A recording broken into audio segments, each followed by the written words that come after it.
আলোদীপ্ত সংবাদে আপনাদের সাথে আছি আমি ইয়াসমিন সুমনা। সুষ্ঠু নির্বাচন যতদিন দেরি হবে দেশে ততই সংকট বাড়বে বলে মন্তব্য করেছেন বিএনপির স্থায়ী কমিটির সদস্য আমির খসরু মাহমুদ চৌধুরী। সোমবার ঢাকা রিপোর্টার্স ইউনিটের প্রতিষ্ঠা বার্ষিকীর অনুষ্ঠানে তিনি কথা বলেন। আমির খসরু আরও বলেন, দেশে যতদিন পর্যন্ত গণতন্ত্র পুনঃপ্রতিষ্ঠা না হবে মিডিয়াও ততদিন স্বাধীন হবে না। অগণতান্ত্রিকভাবে যারা ক্ষমতায় থাকে তারা মিডিয়াকে চাপে রাখে। আগামীতে মানুষের জন্য দায়বদ্ধ সরকার প্রয়োজন বলেও উল্লেখ করেন বিএনপির এই নেতা।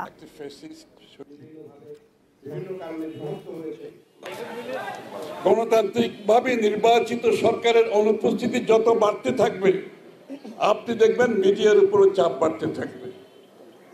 এটা আমাদেরকে বুঝতে হবে। অগণতান্ত্রিকভাবে যে কেউ থাকুক তারা একটা পর্যায়ে গিয়ে তারা থাকার জন্য, ক্ষমতা অব্যাহত রাখার জন্য বিভিন্ন চাপের মধ্যে মিডিয়াকেও তারা চাপে রাখতে চায়।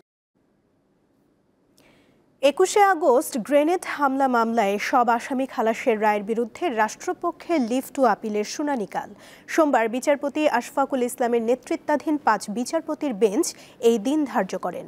২ দশক আগে আওয়ামী লীগের সমাবেশে গ্রেনেড হামলার ঘটনায় করা পৃথক মামলায় বিচারিক আদালতের দেয়া সাজার রায় বাতিল করে গত বছরের ১ ডিসেম্বর রায় দেয় হাইকোর্ট। এই রায়ের ফলে বিএনপির ভারপ্রাপ্ত চেয়ারম্যান তারেক রহমান, সাবেক স্বরাষ্ট্র প্রতিমন্ত্রী লুৎফুজ্জামান বাবর সহ গ্রেনেড হামলা মামলায় আসামিরা খালাস পান। গত বছরের ১৯ ডিসেম্বর সুপ্রিম কোর্টের ওয়েবসাইটে হত্যা ও বিস্ফোরক মামলার পূর্ণাঙ্গ রায় প্রকাশিত হয়। হাইকোর্টের পূর্ণাঙ্গ রায় প্রকাশের পর রাষ্ট্রপক্ষ পৃথক লিভ টু আপিল করে।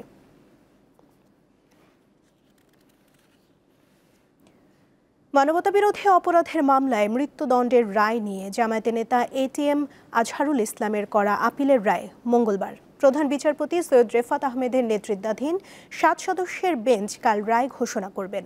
মুক্তিযুদ্ধের সময় মানবতাবিরোধী অপরাধের মামলায় ২০১৪ সালের ৩০ ডিসেম্বর আজহারুল ইসলামকে মৃত্যুদণ্ড দেয় আন্তর্জাতিক অপরাধ ট্রাইব্যুনাল। ওই রায়ের বিরুদ্ধে ২০১৫ সালের ২৮ জানুয়ারি আপিল করেন আজহারুল ইসলাম। শুনানি শেষে ২০১৯ সালের ৩১ অক্টোবর আপিল বিভাগ মৃত্যুদণ্ড বহাল রাখে। ২০২০ সালের ১৫ মার্চ আপিল বিভাগের পূর্ণাঙ্গ রায় প্রকাশিত হয়। এরপর তার পুনর্বিবেচনা চেয়ে ওই বছরের ১৯ জুলাই আপিল বিভাগে আবেদন করেন আজহারুল ইসলাম। গত ২৬ ফেব্রুয়ারি আপিল বিভাগ রিভিউ শুনে ফের আপিল শুনানির সিদ্ধান্ত দেয়। এটাই প্রথম মানবতাবিরোধী অপরাধের মামলা যেটি রিভিউ পর্যায়ে আসার পর ফের আপিল শুনানির অনুমতি পায়।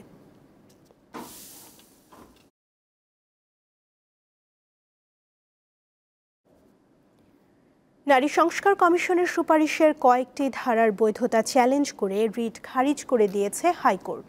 সোমবার বিচারপতি ফাতেমা নজিব ও বিচারপতি শিকদার মাহমুদুর রাজির বেঞ্চ এ রায় দেন। আদালত বলেন, এই সুপারিশ এখনও বাস্তবায়ন হয়নি এবং বিষয়টি প্রিম্যাচিউরড। সরকার সুপারিশ বাস্তবায়ন করলে রিটকারী চাইলে আদালতে আসতে পারেন। গত ১৯ মে নারী সংস্কার কমিশনের সুপারিশের কয়েকটি ধারার বৈধতা চ্যালেঞ্জ করে দায়ের করা রিটের শুনানি শেষ হয়। আদালতে রিটের পক্ষে শুনানি করেন অ্যাডভোকেট রওশন আলী। কমিশনের পক্ষে শুনানি করেন অ্যাডভোকেট ফাউজিয়া করিম ফিরোজ।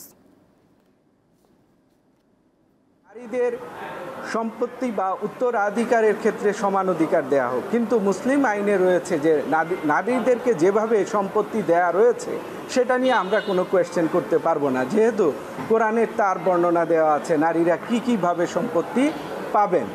এই ইস্যুগুলা নিয়ে এর মতো করে আরও কিছু ইস্যু ছিল যেগুলাকে আমরা মনে করেছি ধর্মীয় স্বাধীনতার সাথে সাংঘর্ষিক এবং সংবিধানের মৌলিক অধিকারের সাথে কিছু কিছু বিষয় সাংঘর্ষিক রয়েছে।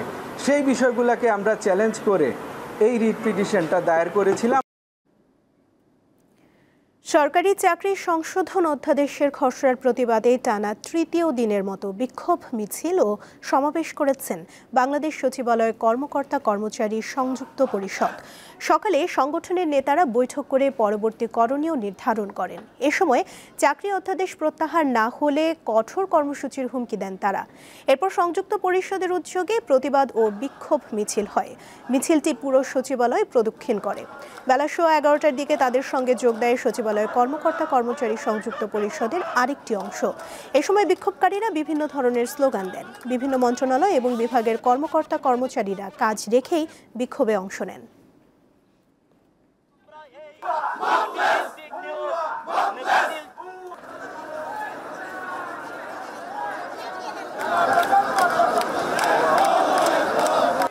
আমরা এই চুক্তিভিত্তিক নিয়োগ বাতিল চাই।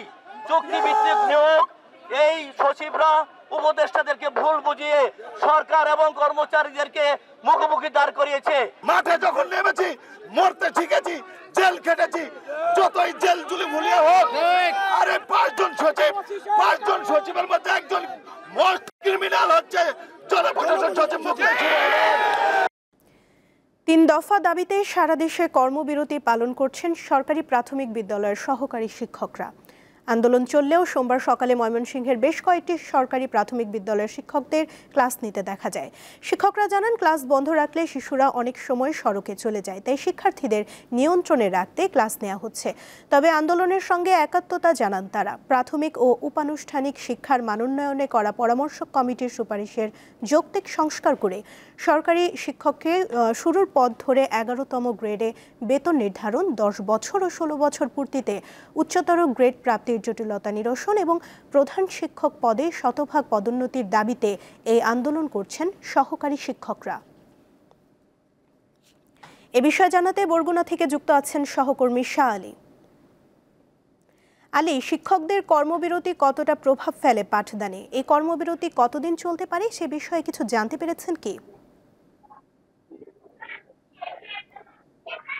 সুমনা, আপনি যেমনটা জানতে চাচ্ছেন, আমি এই মুহূর্তে রয়েছি বরগুনার করইতলা সরকারি প্রাথমিক বিদ্যালয়ে, যেখানে আমরা দেখেছি যে বরগুনায় প্রায় 798টি প্রাথমিক বিদ্যালয় রয়েছে। সেখানে শিক্ষকরা যে সারা দেশের প্রায় এখানকার শিক্ষকরাও কিন্তু তারা পূর্ণ দিবস কর্মবিরতি পালন করছে। সেই সকাল থেকে নিয়ম অনুযায়ী যেরকম স্কুল তারা আসলে খোলেন সেরকম কিন্তু খোলা রয়েছে। সেখানে কিন্তু তারা পাঠদানে যায়নি শিক্ষকরা, তারা কিন্তু তাদের প্রধান শিক্ষকের রুমেই তারা অবস্থান নিয়েছেন এবং তারা যেটা বলেছেন, এখানে যে শিক্ষক সহকারী শিক্ষক ঐক্য পরিষদের যিনি আহ্বায়ক রয়েছেন মোস্তাফিজুর রহমান লিটন, সেটা জানিয়েছেন যে যতক্ষণে এই 3 দফা দাবি যতক্ষণে দাবি না মেনে নেওয়া হবে ততক্ষণে তারা কোনো প্রকার ক্লাসে যাবেন না। এতে আসলে পাঠদানে কিন্তু শিশুদের বা শিক্ষার্থীদের তাদের ব্যাহত হচ্ছে শিক্ষাদানে। আমরা এছাড়াও দেখেছি যে এই বরগুনায় প্রায় শিক্ষক রয়েছেন 3888 জন।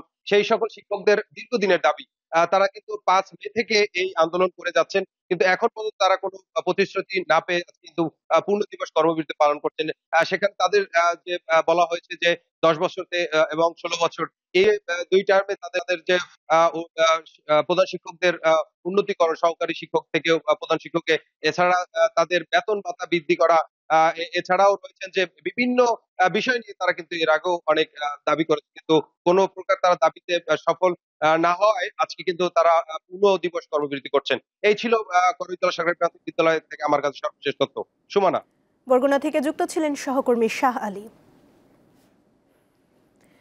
গাইবান্ধা শহরে সড়কের 2 পাশে থাকা 1.5 শতাধিক বিদ্যুতের খুঁটি 8 বছর আগে স্থানান্তরের কথা থাকলেও তা এখনো হয়নি।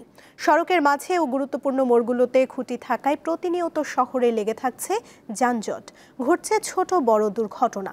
এসব খুঁটি স্থানান্তরের চেষ্টা চলছে বলে জানিয়েছে সড়ক ও জনপথ এবং বিদ্যুৎ বিভাগ। গাইবান্ধা শহরের পুরাতন জেলখানা মোড় থেকে সার্কিট হাউস পর্যন্ত প্রায় 2.5 কিলোমিটার সড়ক 1 লেন থেকে 2 লেনে সম্প্রসারণের কাজ শুরু হয় 2018 সালে। এর জন্য সড়কের দুপাশে থাকা 1.5 শতাধিক বিদ্যুতের খুঁটি স্থানান্তরের জন্য বিদ্যুৎ বিভাগকে 2017 সালেই অর্থ প্রদান করে জেলা সড়ক বিভাগ। কিন্তু এরপর দীর্ঘ সময় পার হলেও এখনো হয়নি খুঁটি স্থানান্তরের কাজ। বর্তমানে এসব খুঁটি দাঁড়িয়ে আছে সড়কের মাঝে ও গুরুত্বপূর্ণ মোড়গুলোতে। এতে বাধাগ্রস্ত হচ্ছে যানবাহন চলাচল, ঘটছে ছোট বড় দুর্ঘটনা, পাওয়া যাচ্ছে না সম্প্রসারিত সড়কের সুফলও। পোলগুলোর কারণে বিভিন্ন জায়গায় আপনার রাস্তায় লোকজন চলাফেরা করতে পারছে না। সব এগুলো সরানোর দ্রুত ব্যবস্থা করেন। চলাফেরার জন্য আমাদের অনেক সমস্যা হচ্ছে, এটা হাঁটা যাচ্ছে না, রাস্তার পার হয়ে আবার রাস্তায় নামতে হচ্ছে। যানজট অনেক বাড়ছে, যার কারণে গাড়ি ঘোড়াও আমাদের অ্যাক্সিডেন্ট হয়ে যায়। বিদ্যুতের পোল থাকার কারণে শহরের মধ্যে যানজট দেখা দিচ্ছে, বিভিন্ন সময়ে শহরের মধ্যে রোড অ্যাক্সিডেন্টগুলো হচ্ছে। খুঁটি সরানোর জন্য বিদ্যুৎ বিভাগকে চিঠি দেওয়া হলেও সমাধান মেলেনি বলে জানিয়েছে সড়ক ও জনপথ বিভাগ। 2017 সালে এই এস্টিমেট করে এটা টাকাটা আমাদের পক্ষ থেকে তাদেরকে পরিশোধ করা হয়েছিল, তাই এটা অনেক আগেই হয়ে যাওয়ার কথা ছিল। তা আমি আসার পরে দেখলাম যে এই কাজটা হয়নি। তারপর আমি বিষয়টি তাদের দৃষ্টিগোচর করি এবং তাদেরকে এটা নিয়ে পত্র দেওয়া হয় এবং আমরা ডিসি অফিসকেও জানাই। আর বিদ্যুৎ বিভাগ বলছে সড়কের দুপাশে জমি নিয়ে জটিলতা থাকায় খুঁটিগুলো সরাতে দেরি হচ্ছে। রাস্তার উত্তর পাশে আমরা কিছু স্থাপনাতে কাজ করতে বাধা পাচ্ছি, পাশাপাশি রেলওয়ের জায়গাতেও কিছু কাজ করতে সমস্যা হচ্ছে। তো আমাদের ইতিমধ্যে অর্ধেকের বেশি কাজ হয়ে গেছে। সড়কের দুই পাশে বিদ্যুতের খুঁটি সরানোর জন্য সরকার থেকে বরাদ্দকৃত অর্থ কোথায় ব্যয় হয়েছে তা জানতে চাই গাইবান্ধাবাসী। আফরিদ হাসান, দীপ্ত বার্তাকক্ষ। এবারে আন্তর্জাতিক প্রসঙ্গ।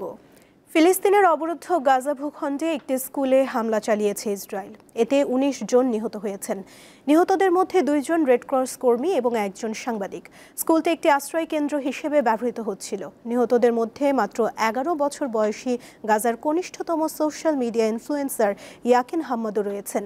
এদিকে স্পেনের রাজধানী মাদ্রিদে ইউরোপ ও আরব বিশ্বের ২০টি দেশের পররাষ্ট্রমন্ত্রীদের একটি সম্মেলন বসেছে। সেখানে ইসরায়েলের বিরুদ্ধে আন্তর্জাতিক নিষেধাজ্ঞা আরোপের বিষয় নিয়ে জোর দিয়েছে স্পেন। সম্মেলনের মূল লক্ষ্য ছিল ইসরায়েল ও ফিলিস্তিনের মধ্যে ২ রাষ্ট্রভিত্তিক সমাধানের জন্য আন্তর্জাতিক সমর্থন একত্র করা। ফিলিস্তিন রাষ্ট্রকে স্বীকৃতি দেওয়ার ঘোষণা দিয়েছে দক্ষিণ ইউরোপের দ্বীপ দেশ মাল্টা।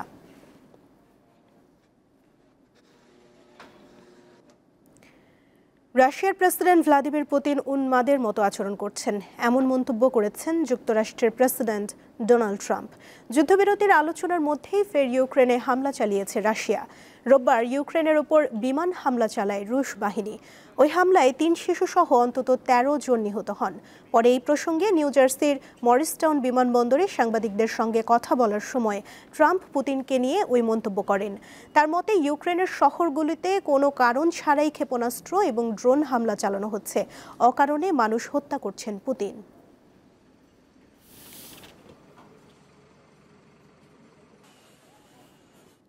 এই ছিল এখনকার মতো। পরবর্তী সংবাদ বেলা ৩টায় দেখার আমন্ত্রণ রইল। এছাড়া আরও তথ্য এবং বিনোদন জগতের নানা খবর পেতে যুক্ত থাকুন দীপ্ত ডিজিটাল প্ল্যাটফর্মের সাথে। ধন্যবাদ সবাইকে।